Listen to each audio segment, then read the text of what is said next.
Hello everyone, welcome to Navi IAS. आज के the Hindu newspaper में जो भी इम्पोर्टेंट न्यूज़ आई होगी हम उन्हें अच्छे से डिस्कस करेंगे। चलिए शुरू करते हैं।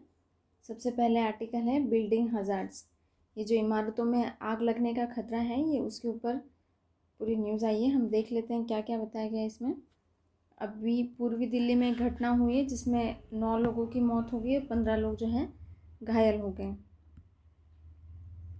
ठीक है, भारत में जो शहरों में होने वाली बड़ी आग की घटनाएं वो हर बार कुछ नई समस्याएं हमारे सामने दिखाती हैं। इमारतों में आपातकाल के समय में लोगों को सुरक्षित बाहर निकालने के लिए जो सही व्यवस्थाएं नहीं देखी गई हैं।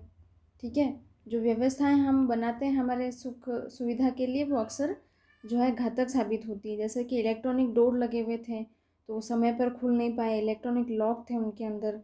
ठीक है, छत तक नहीं पहुंच पाए लोग, तो इस वजह से बाहर ही नहीं आ पाए। बालकनी और इमारतों के चारों लोहे की ग्रिल लगी थी, तो जो फायर ब्रिगेडर थे वो भी उसे तोड़कर फिर अंदर घुसे, तो सामान्य नागरिक कैसे बाहर आ पाते। फिर एक घटना और थी, मार्च के पालम में आग लगी थी, वहाँ पे भी कुछ ऐसा ही नज़ारा देखने को मिला। दिल्ली फायर ब्रिगेड की गाड़ी भी सही समय पर पहुँच नहीं पाती है। ठीक है, कुछ बिजली से जुड़ी हुई खराबियाँ भी देखी जाती हैं, है ना। तभी क्लाइमेट की वजह से एसी भी लोग ज़्यादा यूज़ कर रहे हैं तो बिजली पर दबाव भी ज़्यादा पड़ रहा है, एसी फटने की समस्याएं भी हमें देखने को मिल रही है।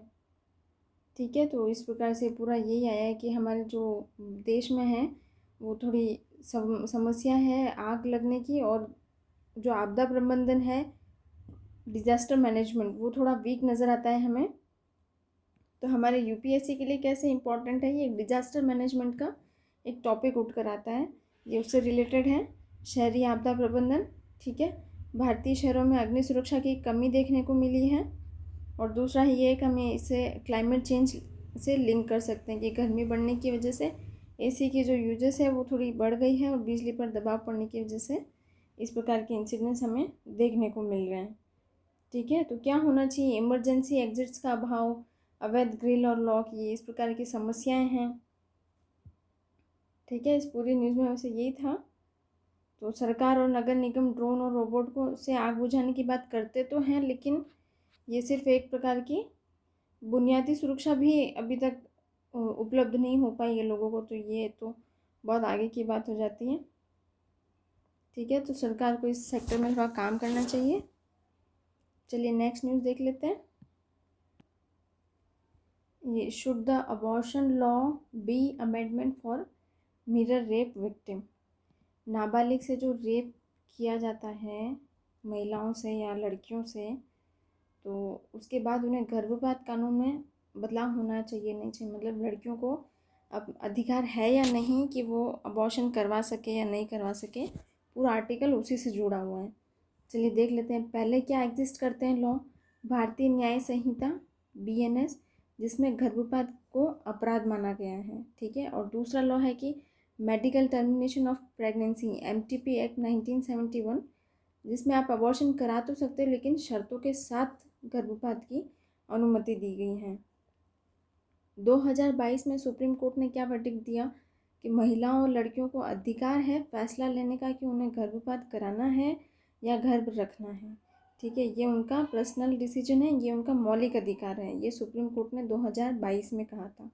अभी समस्याएं क्या नज़र आती हैं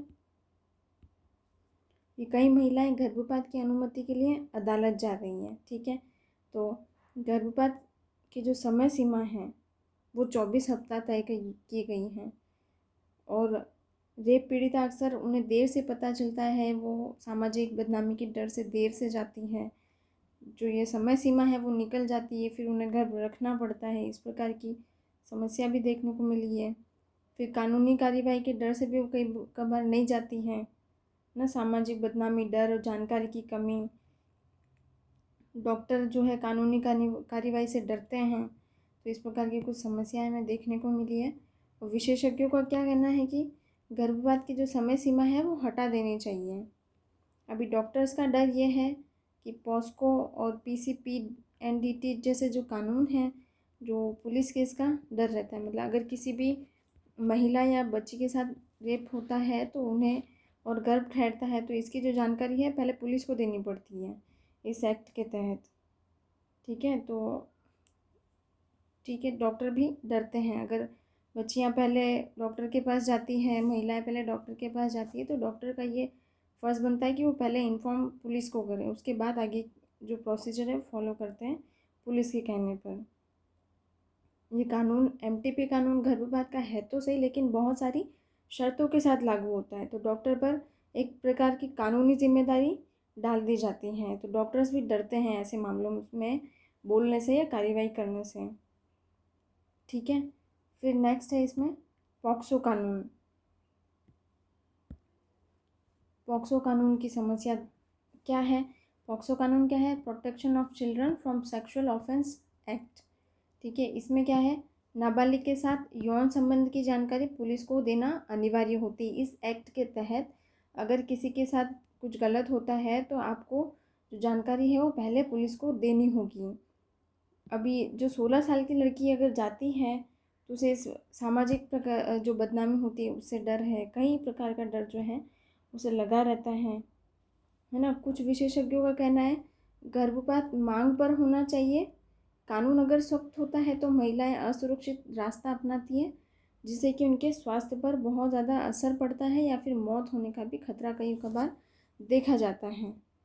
ठीक है, अभी निष्कर्ष क्या है कि समय सीमा में थोड़ा लचीलापन लाना चाहिए। अगर ज़्यादा भी है तो भी वो गर्भपात करा सके या ऐसा कुछ होना चाहिए।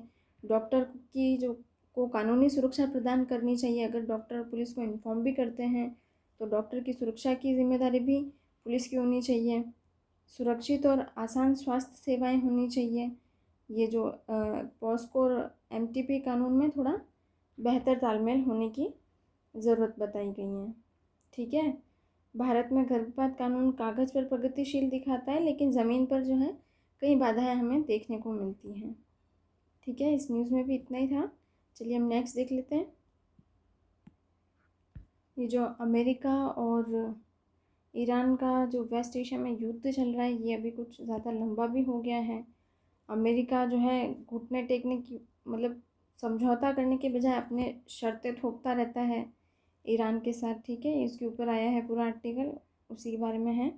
अमेरिका के जो राष्ट्रपति हैं डोनाल्ड ट्रंप, उन्होंने अभी ऑपरेशन प्रोजेक्ट फ्रीडम शुरू किया था उन्होंने। ठीक है, इसका उद्देश्य क्या था कि जो स्ट्रेट ऑफ हॉर्मुज में फंसे व्यापारिक जहाज़ों को सुरक्षित रास्ता दिया जाए, उन्हें वहाँ से व्यापार करने की अनुमति मिले वगैरह, क्योंकि ये जो रास्ता है ये हमारे तेल सप्लाई के लिए, गैस सप्लाई के लिए बहुत ज़्यादा ज़रूरी है और ईरान ने इसे भी बंद करके रखा है।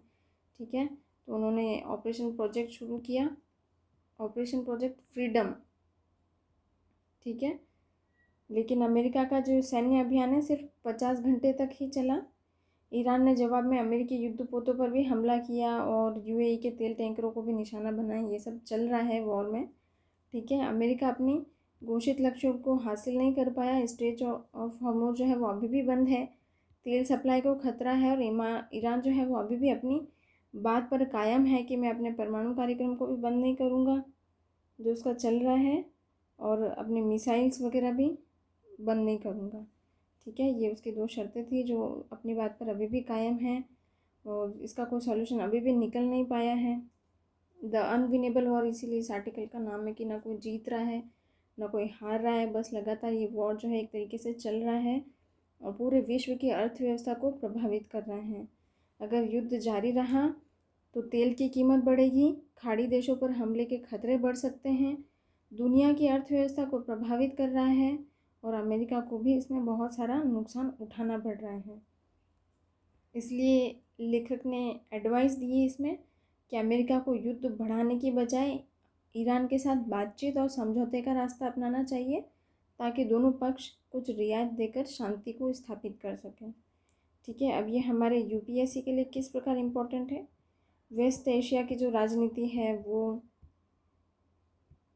ठीक है, मिडिल ईस्ट की राजनीति, स्ट्रेट ऑफ हॉर्मुज का क्या महत्व रह गया, ठीक है, भारत की अर्थव्यवस्था पर क्या प्रभाव पड़ रहा है ना, ये हमारे एग्ज़ाम के पॉइंट ऑफ व्यू से इम्पोर्टेंट है। ठीक है साथियों, धन्यवाद। आज के लिए इतना ही।